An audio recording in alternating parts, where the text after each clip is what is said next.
Mute.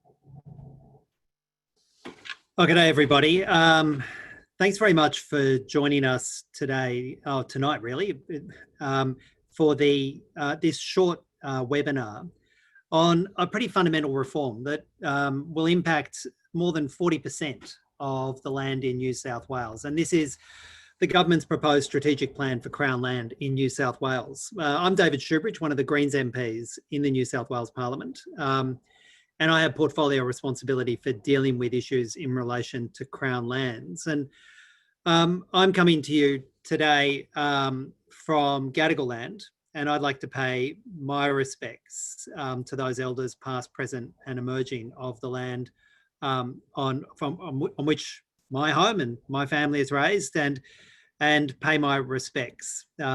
This land, the whole of the state that we'll be talking about tonight, is all Aboriginal land, always was and always will be Aboriginal land. And indeed, the relationship of First Nations peoples, concepts of treaty, is something that we will touch upon as we work through this presentation today.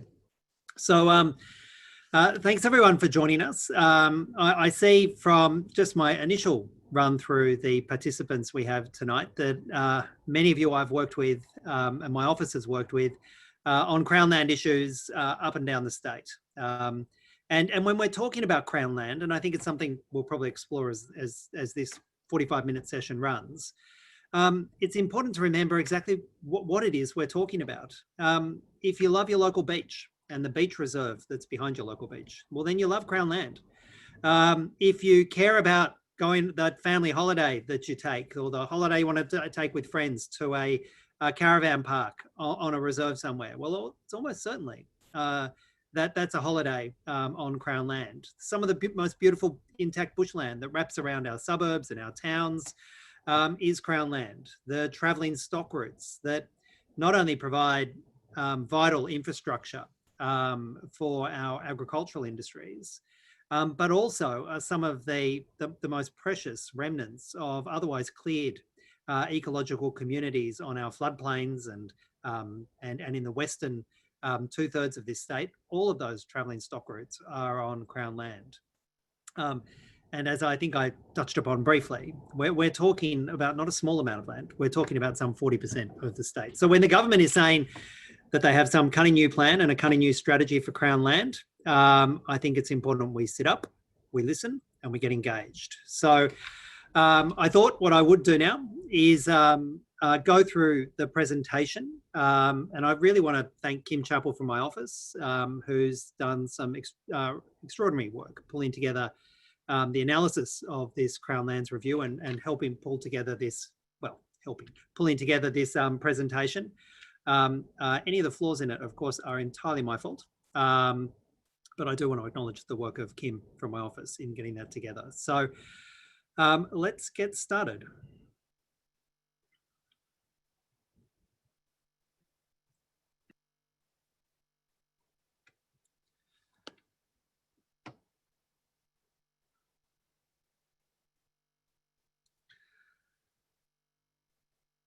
Okay, so we've started. We've labelled this review a missed opportunity, and I think as we go through, you'll see just how much is actually missing from the government's proposed Crown land strategic reforms and reviews. At the end of this, we will have hopefully more than enough time for a fair number of questions and answers. We think the most efficient way of doing that is if you put your questions in the Q&A on the Zoom. If you could, in doing that, also let us know what land you're speaking from, who the traditional owners of the land you're on today. And of course, you know, it's always best if we can keep questions brief.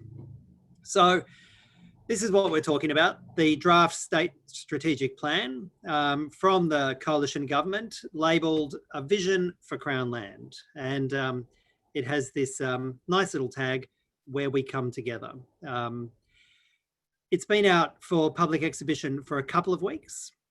And submissions are due by Thursday of next week, by the 20th of August. So we really are holding this at a time when it's really essential that people engage with this, get their views together, and put submissions in to try and push it in the right direction. So the draft strategic plan for Crown Land is actually required under the Crown Land Management Act 2016. This isn't something the current ministers have decided they just will do out of their own sort of positive, proactive work. They've been required to do this since that act passed in 2016. It's been very slow coming. And it's the joint responsibility of both Rob Stokes, who's responsible for the metro part of it, and for Melinda Pavey, who's responsible for the regional parts, the great bulk of Crown Land. As I said before, submissions are due. You have until midnight, the 20th of August, 2020. Don't wait till midnight. Feel free to get it in before then.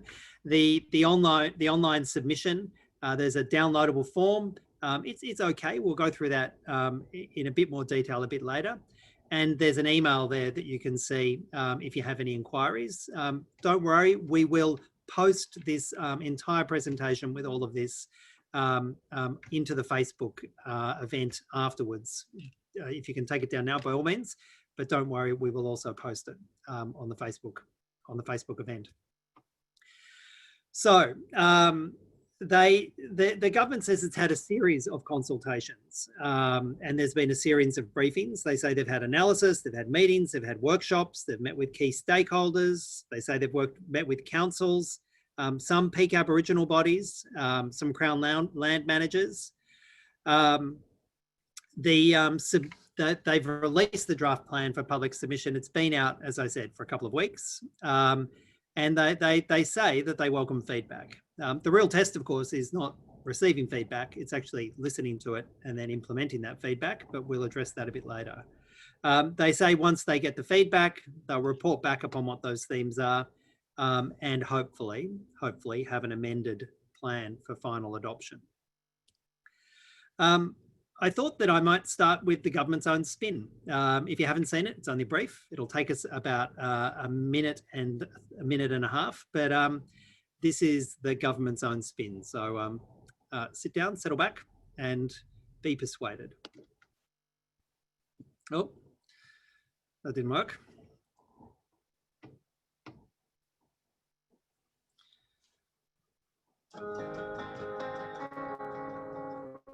For the first time in New South Wales, we're developing a strategic plan for Crown Land. Well, what does that mean? Well, Crown Land is your land. It's the people's land. And we want to make sure we're using that land in your best interests. We want to unlock the potential of this land. We want it to be vibrant and we want it to be part of our communities. The strategic plan will focus on 4 key areas: enabling jobs, exploring exciting new economic and commercial opportunities in rural and regional New South Wales. Another priority for the strategic plan is growing community connections and opportunities. Crown Land can also support sustainable farming and grazing. We will also work with Aboriginal communities to realise the potential of their land rights, for example, through land transfers and empowering Aboriginal groups to manage and actively develop Crown Land. Better utilisation of Crown Land across the state can also improve environmental outcomes. So this can be a win-win. It is important land, but we don't want it to be stagnant. We want it to be vibrant and we want it to be part of our communities.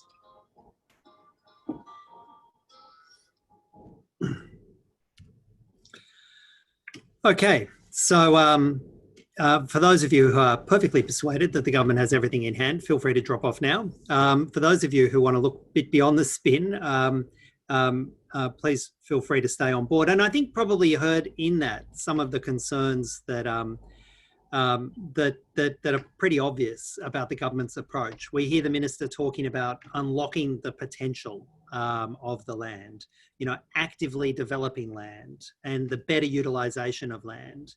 And we hear one slight reference to environmental, to the environment through that entire presentation. And I think that's probably gives you an introduction to some of our concerns. So the government says that they're proposing 4 key priorities for Crown land across the state. They say over the next 10 years, their priorities will be to enable jobs growth, commercial opportunities, and sustainable economic progress in regional and rural New South Wales, expand green space, sustainable quality of life and climate change resilience, strengthen and support evolving community connections, and work with Aboriginal communities to realise the potential of their land rights. They talk about these priorities being supported by a set of outcomes to be achieved over the early, middle and full decade of the plan.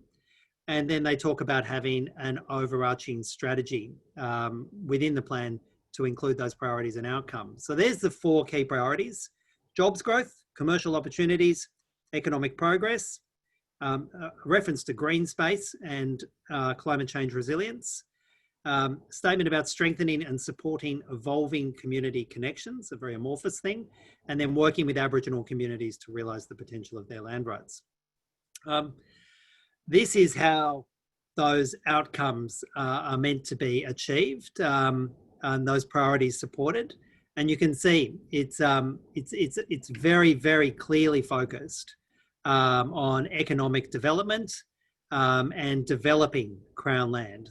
There is actually no reference to protecting, let alone improving the environmental outcomes of Crown land across the state.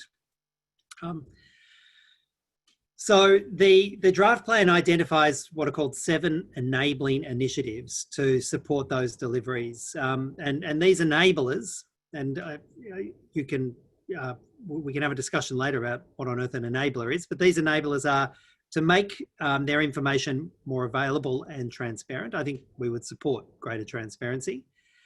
They want to standardise leases and licensing. You know, that's probably not a bad thing, provided it doesn't lead to a lack of rigour when it comes to environmental and social issues. They want to simplify licensing for domestic waterfront structures. That's kind of, I think, code for making it easier and cheaper for people who have very, very valuable waterfront access to maintain their very valuable waterfront access. They talk about reducing red tape. And of course, that's obviously often a code for deregulation and greater economic exploitation.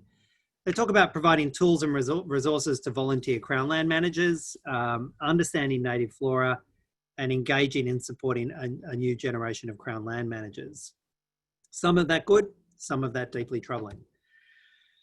So what are the risks? Well, first of all, it doesn't deal with fundamental issues around custodianship of First Nations peoples and also biodiversity protections. There is an excessive corporate focus, and you can see, I think we can predict that if it goes through in its current form, it'll lead to privatisation and further exploitation of public land. There are a lot of missed opportunities for job creation through First Nations knowledge and custodianship across all Crown land, not just the Crown land that's subject to a lands claim. And there are mechanisms for the changes are generally undefined or unclear. It's hard to work out how even their positive high-level achievements will actually be implemented. For those of you who have joined late, could I urge you to put your questions in the Q&A, and we will come to them and address them as soon as we finish this presentation. What are some other risks that we see? Well, there is no promise of even a single dollar for the restoration or protection of either our built heritage, and a lot of Crown land has on it some of our most precious built heritage. And I'm just thinking things like the Bondi Pavilion, an extraordinarily important piece of our cultural heritage, built heritage, all on Crown land. I think about some of the most important parklands that we have. Stewart Park down in Wollongong, where there's been an ongoing fight to protect it on Crown land. King Edward Park in Newcastle. I mean, there's not a proposal to put a single dollar forward to protect either the natural heritage of those bushland reserves or the built heritage that so much of the Crown land has. Those enablers that there are, greater transparency, a little bit of additional trading for Crown land managers, slightly easier leases and licenses, are nowhere near sufficient to achieve even the government's own stated priorities. There is a real risk in the regions that the sole focus is on economic development and there is no focus on environmental protections and biodiversity. And the risks for the city is that even though there is a reference and it's really metro focused about green open space, it's really talking about our Crown land solely as a recreational asset. No reference to it being essential to supporting the biodiversity in our cities or protecting remnant bushland throughout our cities and towns. It's purely seeing Crown land as an opportunity for more green open space. And it doesn't even actively prioritise passive green open space. And if there's one thing we've learned from the pandemic, that green open space, access to natural bushland is essential in our cities and in our regions. And of course, there are no proposed environmental outcomes. The best we get is a reference to some kind of sustainable development and the reference to green open space. No idea that they're going to put in place, fundamental environmental outcomes for the Crown land that's the subject of the review. So what principles do I as a Greens MP and on behalf of the party, what do we think should be guiding the strategy? What's missing? Well, first up front, a primary principle, a leading principle should be seeing First Nations peoples as owners and co-managers of all Crown land. All Crown land that's not otherwise been, actively used for an alternate purpose. And making that a sort of default principle, that where we have large amounts of Crown land, substantial Crown reserves, the default should be looking to First Nations peoples as owners and or co-managers of that Crown land, and properly resourcing that to happen. We should also be putting in place a principle that prevents the disposal of Crown land unless there are, compelling circumstances. We should not be disposing of any Crown land by sale or otherwise until we've sat down and worked out a treaty with First Nations peoples in this state.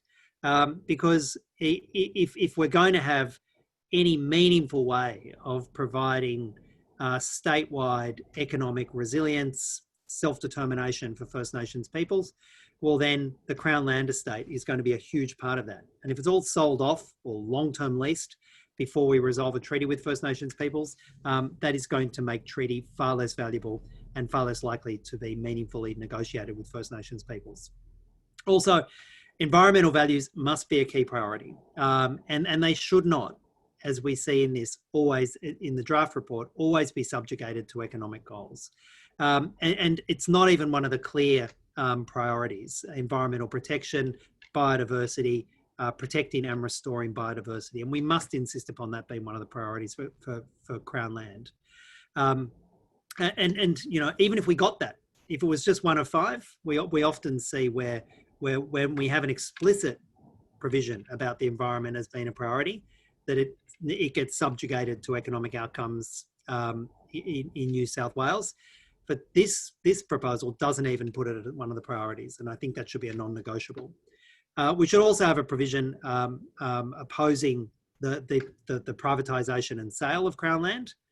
And what that would also require would be a commitment from the government to actually invest in Crown land, and a commitment to put funding in addition to sort of their high-level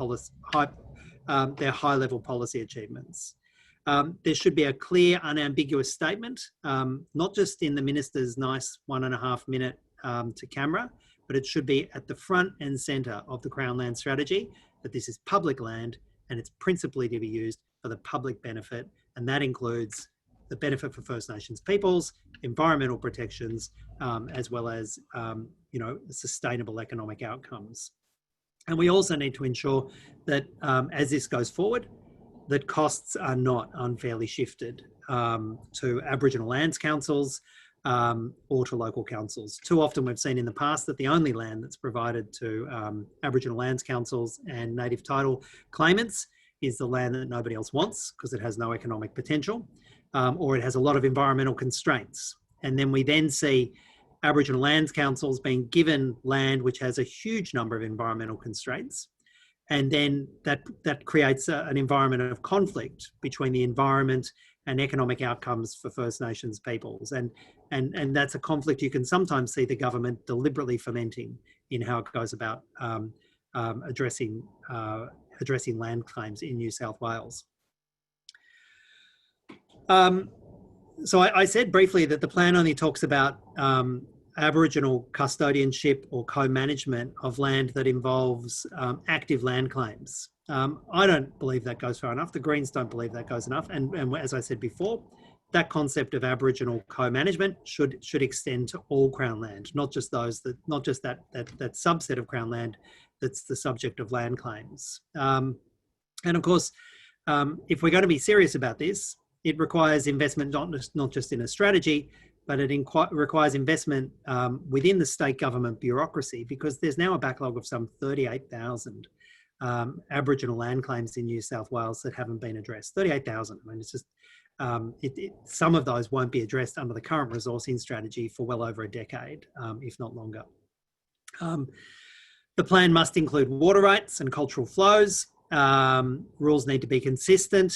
And we need to ensure, as I said before, that when we are sitting down and meaningfully negotiating with First Nations peoples, that we don't just provide land in response to land claims that nobody else wants because of the environmental constraints or the uneconomic nature of the land. And of course, there should be an unambiguous right for First Nations people to access all Crown land to engage in cultural learning, cultural experiences, and cultural activities. What's missing on environmental values? Well, there's actually no reference to biodiversity. There's no reference to any targets for improving biodiversity. There's no reference to the green open space being only one part of Crown land that has environmental benefits. And there's no discussion about this unnecessary green web, which is more than just humans cycling and walking from one green space to another. It's also about building a web in our cities and our regions where native flora and fauna can also have those connections. And that's canopy, it's vegetation, it's ecological communities, and not just, a nice lawn for us to go and have a picnic on. And for that reason, we need an express focus on urban greening, upon canopy, and ensuring that when we're talking about Crown lands in our cities, it's a lot more than just green open space. There's no reference to land clearing. We know that there's a vast amount of land clearing happening at almost record levels under this government because of some terrible changes they made to native vegetation laws five or so years ago. And if we're going to have, there's one place we can put a direct and clear stake in the ground and prevent land clearing, and that is on Crown land. And there should be an express prohibition of land clearing on Crown land.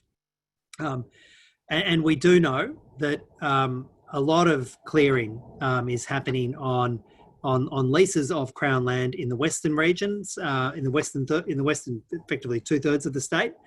And there is a push on at the moment for Crown land to be disposed, so that even the current restrictions on clearing can be lifted, and potentially that would see a substantial increase in land clearing in Western New South Wales.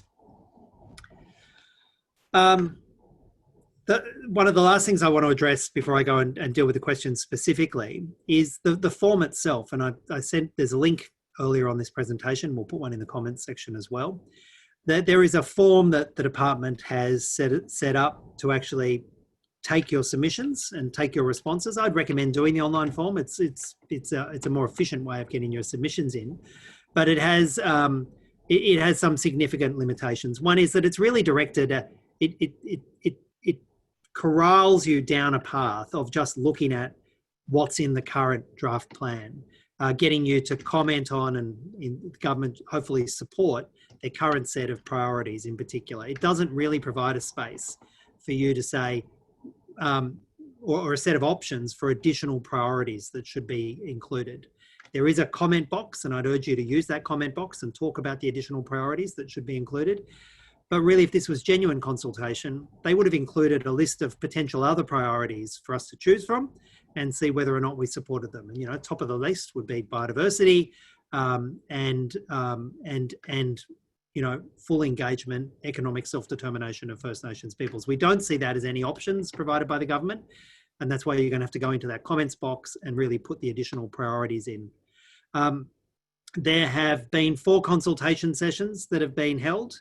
My feedback, I haven't attended one of those, but my feedback from each of those consultation sessions is that people have repeatedly and consistently raised their concerns about the lack of environmental protection and the lack of real action on Aboriginal ownership and Aboriginal economic self-determination in that. So I said before, there is a box for you to put in, do you believe there are any other priorities important to include? We would be urging you to talk about Aboriginal custodianship, to talk about ecological values, and say that they need to be clear, unambiguous priorities.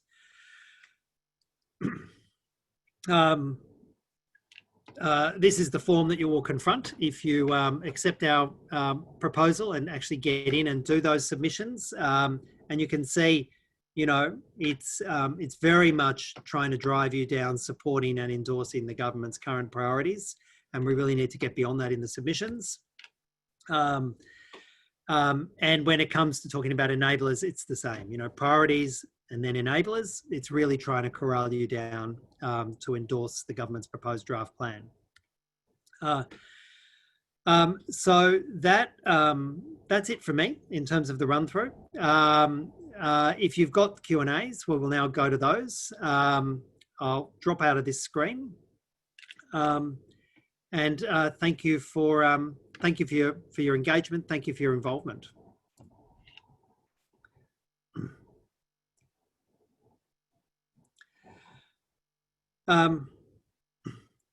So we've got a series of questions. So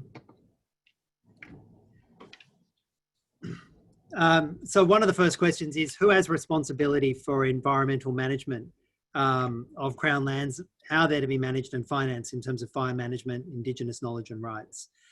Well, Crown Land Estate is really broken up across New South Wales. A bunch of it is managed by different government departments. A bunch of it is owned by local councils. And then each of those departments and councils will then sometimes lease it out to other groups, including caravan park owners. And often you'll see things like scout halls and other community facilities that are on Crown land. So one of the key problems is there's no overall responsibility for environmental management of Crown lands. And that's why this strategic plan is a really essential opportunity to say, well, we actually need a statewide environmental strategy for Crown lands, because it doesn't happen at the moment. This land is all very much divided amongst different ownership. And that's why we'd say one of the priorities needs to be environmental sustainability. And I would include in that an enabler having a central body responsible for the oversight of environmental values on Crown land. We've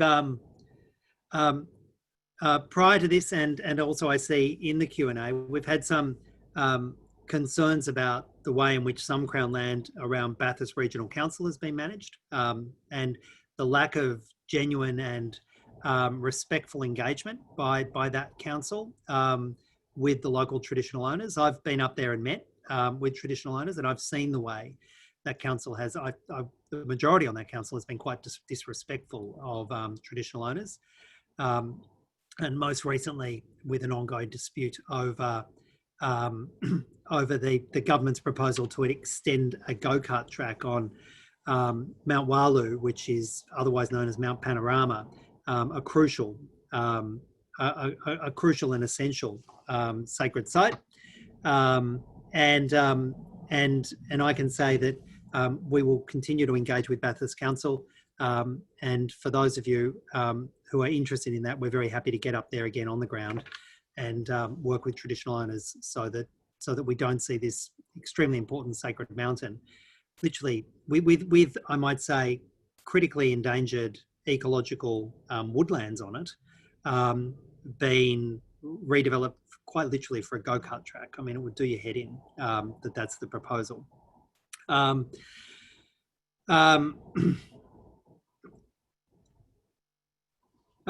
we've got some concern about a large amount of Crown land between Tanilba Bay and Oyster Cove being allowed to be sand mined, and that's been to the Land and Environment Court.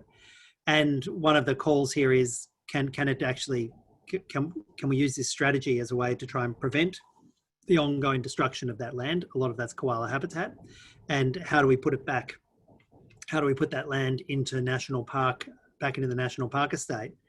Look, what I'd say about a number of these sort of questions about specific parcels of land, your submission is always more powerful when you include specific knowledge about Crown land in your local patch. And of course, that's a case in point about why we need environmental protections, why we need oversight across the state for environmental outcomes. And I would urge you, Fran, to include that as a classic example, and urge that as this review has been done, that land that's identified of having extremely high environmental values is actually transferred into the National Park Estate. And I would urge you to say that it should be transferred into the National Park Estate to be co-managed with First Nations peoples. One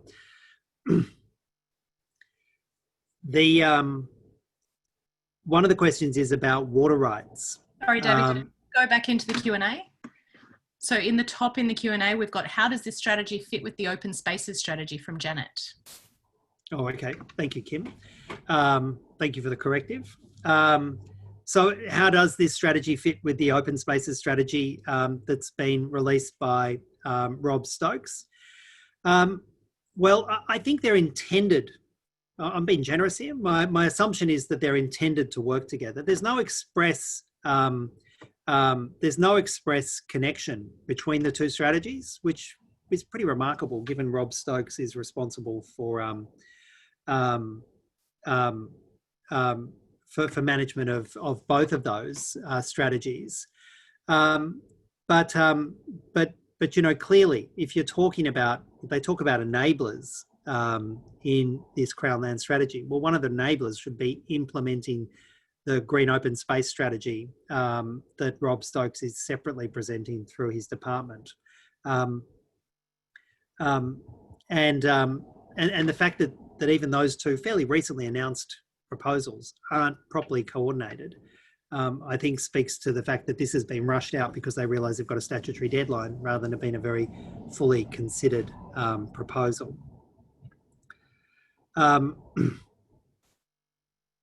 One of the other questions that we got is, how can I protect koala habitat on Crown land zone residential and given to the Department of Education? Well,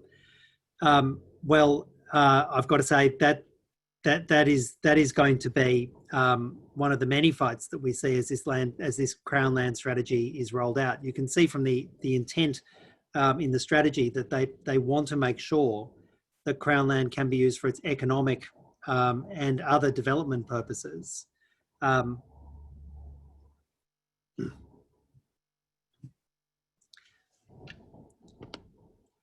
I think it's going to be that's going to be important. John has said, do you think that affordable houses idea of using Crown land is viable? How secure would potential homeowners be under this arrangement?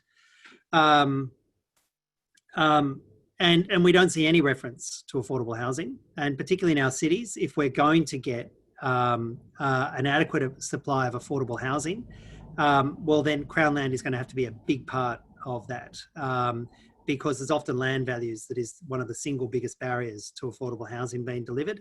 And John, I'd urge you to include a reference to affordable housing. But of course, it's not just in the cities, out in the regions too. Often Crown land is in really critical parts of our towns and the surrounds of our towns. It's ideal places for affordable housing. And that is a far better priority than just some other economic outcome. John Moratelli asks, is there a proposal to do an audit of Crown land to identify endangered plant or animal communities. We had a long fight in the Legislative Council, the upper house, about requiring, as Greens MPs, we moved amendments to require an environmental audit. There is a long-standing requirement for an audit of all Crown land, looking at its environmental and other values. That has never yet been done. It's never been resourced. And so, John, I would urge anybody who's making a submission to say, well, you talk about all these opportunities, you talk about all these values. How can you really meaningfully progress a policy on Crown land across New South Wales unless you do that most basic thing and you do an audit, you find out what's there, you find out what needs to be protected, you find out what needs to be resourced and improved, and you start with that essential information gathering. A question from Maura is, in the Western Division, is it still the case that farmers with leases can buy their land unconditionally? Yes, Maura, basically it is. This was a real gift to the National Party and a lot of those big corporate farming interests behind the National Party when the government did its reforms in 2016, 2017. And yes, there's still that fairly open door for farmers, and it's often large corporate farming interests, to convert Crown land leases into freehold. As they do that, they remove the restrictions on the Crown land leases that often prohibited broad-scale clearing, and that's one of the enablers of increasing broad-scale clearing in Western New South Wales. Hugh has asked about the continuity of travelling stock routes. And says the continuity has been lost in the Central Division. This is required to help native plants and animals move as climate change impacts their environment. How do we get back these previously sold off gaps? Well, Hugh, there's no proposal at all to increase the Crown estate. There's no proposal at all in this to strategically acquire land to add to the Crown estate.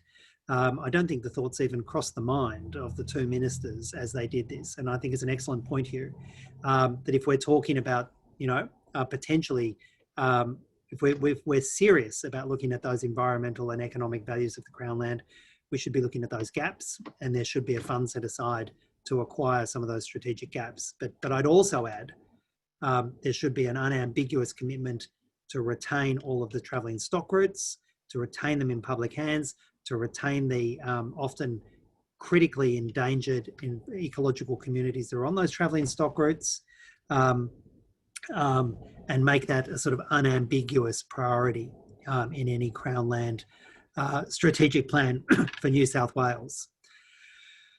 Lynn asks, what is the legal constitutional status of Crown lands, the role of state government and the role of federal government in its administration, and what's happening in other states of Australia? Lynn, that's a kind of like a constitutional law exam question. But what I can say is this: when we talk about Crown land, the reference to the Crown is the reference to the government. And as you know, we live not in a republic, but in a constitutional monarchy. And so it just basically means the executive in New South Wales. So it's owned, I would rather it owned by the people of New South Wales, would be a far better reference to it. But we don't use that. We use the concept of a constitutional monarchy, and it's owned by the Crown. But it is public land. I think if the, and so it's traditionally been spoken of as Crown land, but it's really public land in New South Wales. And the state governments across the state, across the Commonwealth, are the repositories. They own all public land under our law anyhow.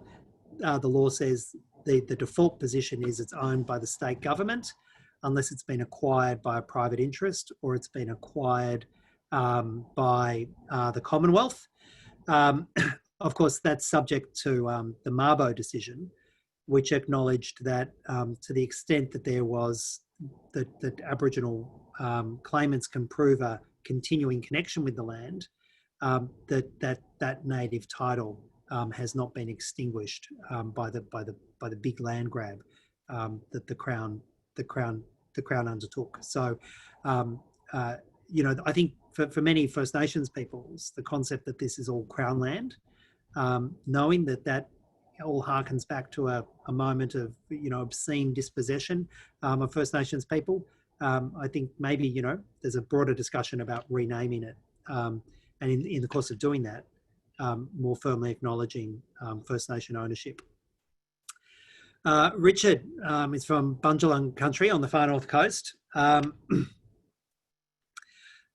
where there's major intact Aboriginal cultural heritage on Crown land. Whatever happened to the draft Aboriginal Cultural Heritage Bill in 2018?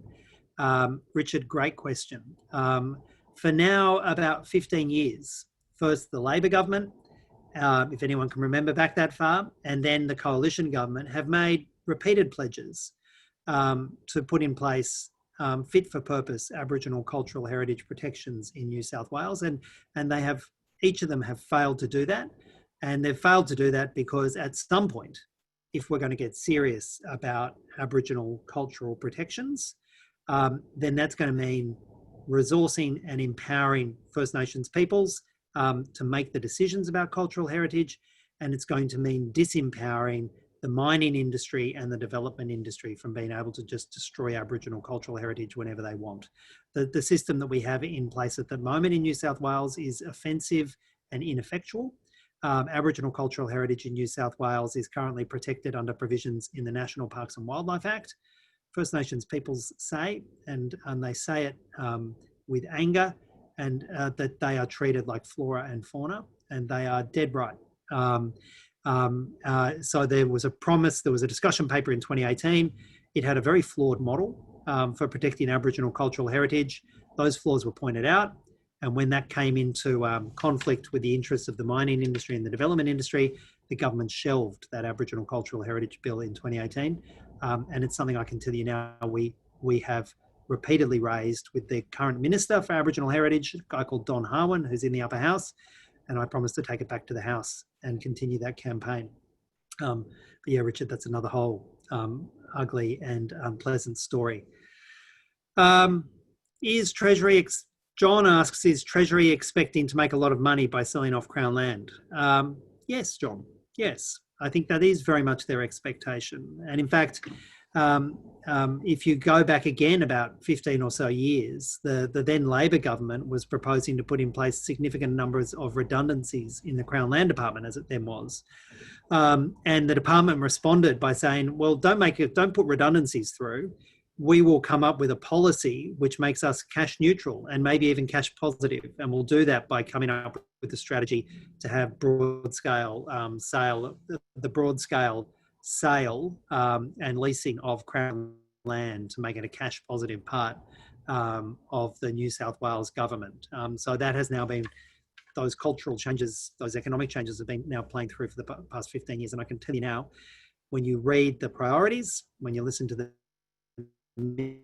Minister's priorities, making some cash out of this land, private and public, is clearly part of their strategy. John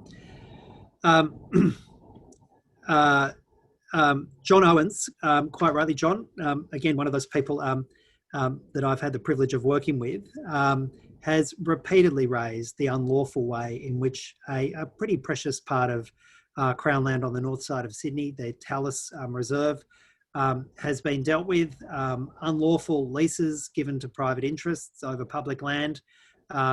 We've seen the same efforts being taken in King Edward Park. There have been repeated legal challenges to the unlawful way in which the state government has just given private interests access to make money on land that has been set aside for recreational purposes. And the government just does not seem to care about being lawless. And even though there are decisions made pointing out the lawless nature of their conduct, it's next to impossible to get them to manage the land in accordance with the law. So, John, I haven't forgotten about that. I haven't forgotten about the struggle on Willoughby Council, and let's keep talking. We've just run out of time. I will try and just deal with a couple more questions really quickly. And I'm thankful for Kim for getting me properly onto the Q&A, even though it took me a little while to get there. Wendy's asked, what do perpetual leases mean in Western land? Isn't most Crown land in this region? Does this mean essentially passed out of responsibility? How is this to be better managed with increasing droughts, etc.? Wendy, there is some reference to climate resilience and resilience in the face of climate change, at least as one of the priorities.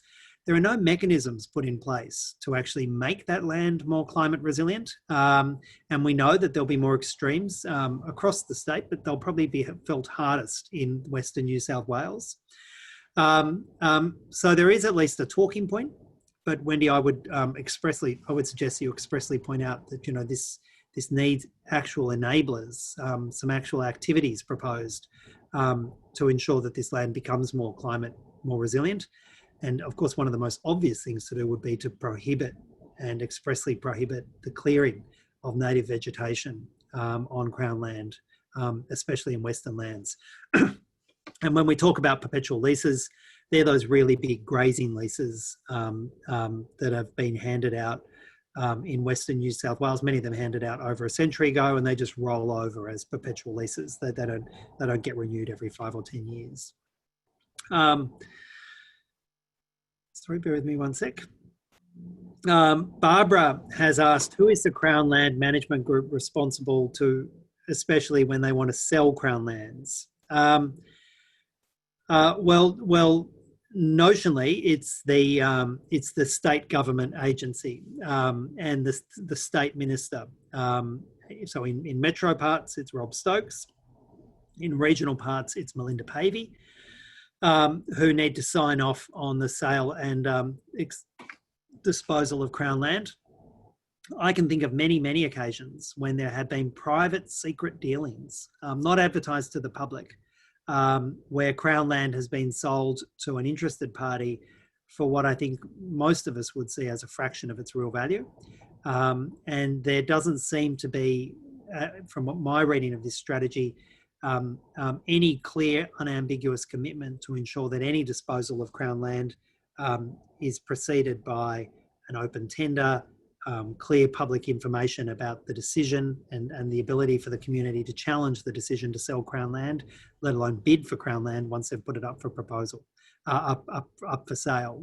We've seen it happen across the state. There are those people who are inside the circle, and they seem to have some privileged access to the information about Crown land that's up for sale, and they get it for a song. And I think that there is at least some reference to a commitment for greater transparency. Well, I welcome a commitment to greater transparency. We haven't seen a strategy for delivering greater transparency, but I think when it comes to the sale of public land, we need community engagement at 2 points.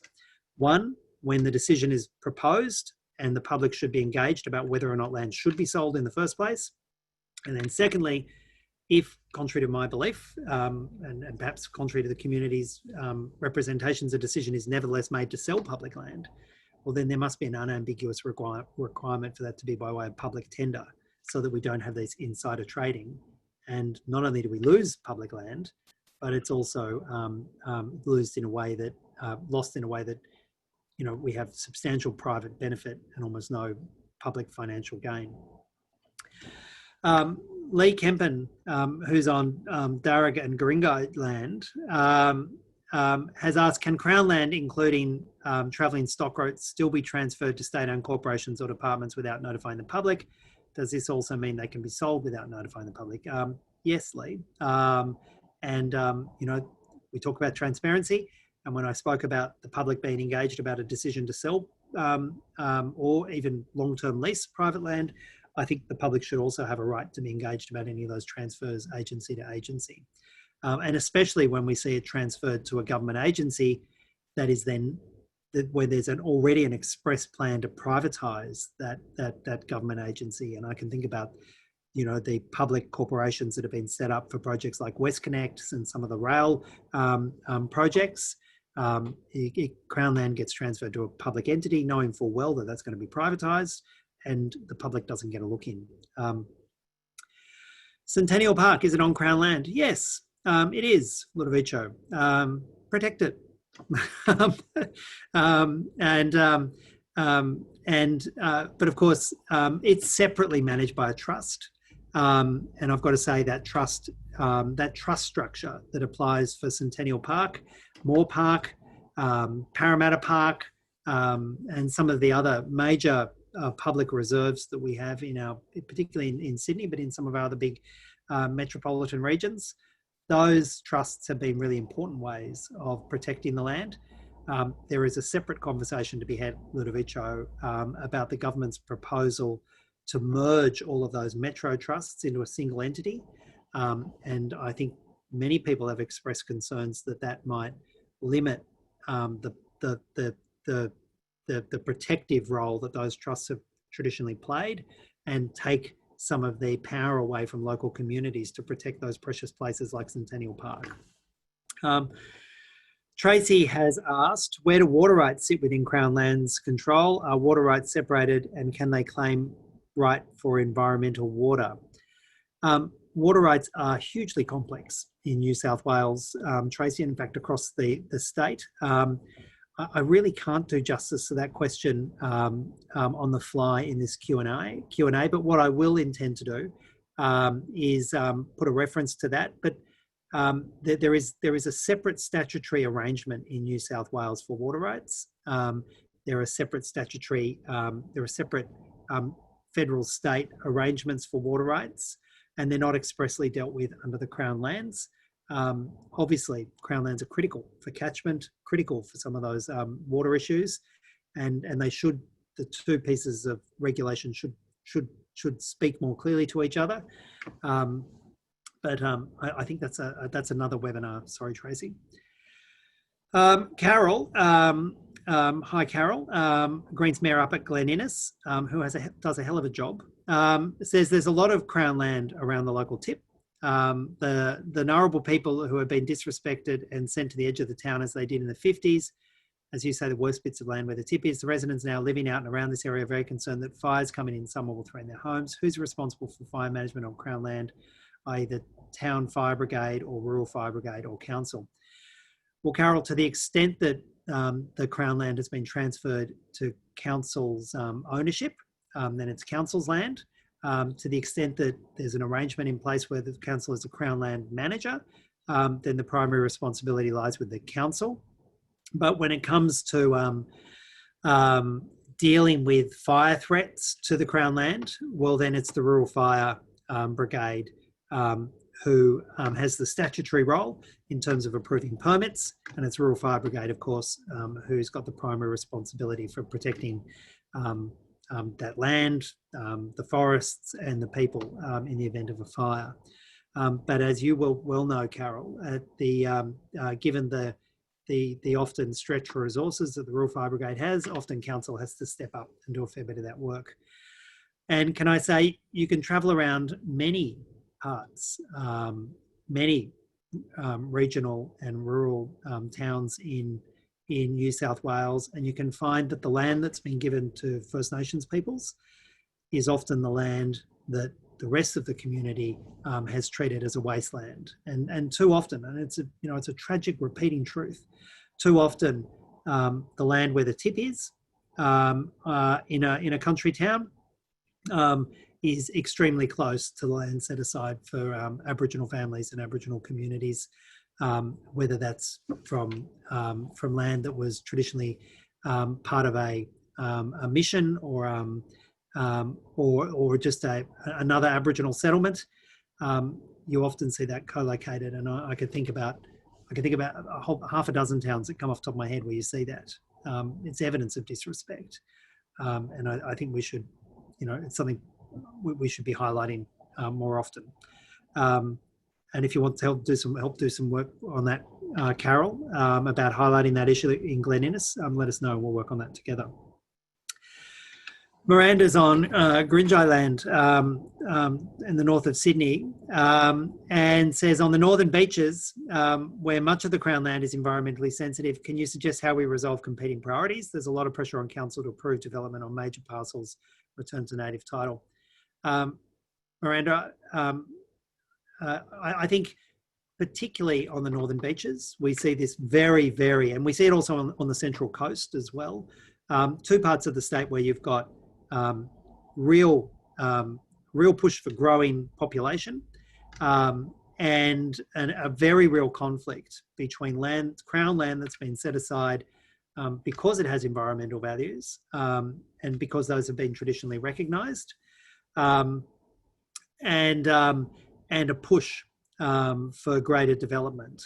And often one of the strategies that this state government has adopted is to hand over environmentally sensitive land to First Nations peoples, and with all of those environmental constraints on them, and then say, okay, now the local lands council can have a fight with locals and environmentalists about the development of this land and the clearing of it for an economic return by way of housing for First Nations peoples. And they actually, through doing that, through handing over land that has only that real environmental constraints on it, they set up a conflict between the potentials of a conflict between environmental campaigners and lands councils and First Nations peoples. Really pretty appalling practice that I think we should call out. And obviously the answer to this is not to give environmentally sensitive land to First Nations peoples. I mean, that should be part of the strategy. Clearly, First Nations peoples have managed this land for 60-odd thousand years, a great deal better and more sustainably than we have. I mean, we should have faith and trust in First Nations peoples to manage land for its environmental and cultural values. But then there needs to be a compact where land that has genuine development potential, if we're going to have development, is also handed over to First Nations peoples, and we don't create that divide through that very, I think in some ways quite considered and damaging approach to land rights that this state government, and before it the Labor government, has adopted. It's about genuinely giving land that can be developed and has economic potential, as well as giving environmentally sensitive land. So thanks everybody for engaging. I've run out of questions. You've probably run out of patience. We probably all need to have dinner. And I'm pretty sure that there's substantial pressure in my household for me to get that started. And I'm sure we're feeling it across the state. So please put a submission in. If you have any further questions, feel free to email us. We'll try and get those answered as soon as we can and before Thursday. Again, I'd like to do a big shout out to Kim Chappell for the work she's done in pulling that presentation together and for educating this particular MP. And again, thank you to all of you from across the state for the work you do in protecting Crown land. Have a lovely, lovely weekend. Thanks. Thank you.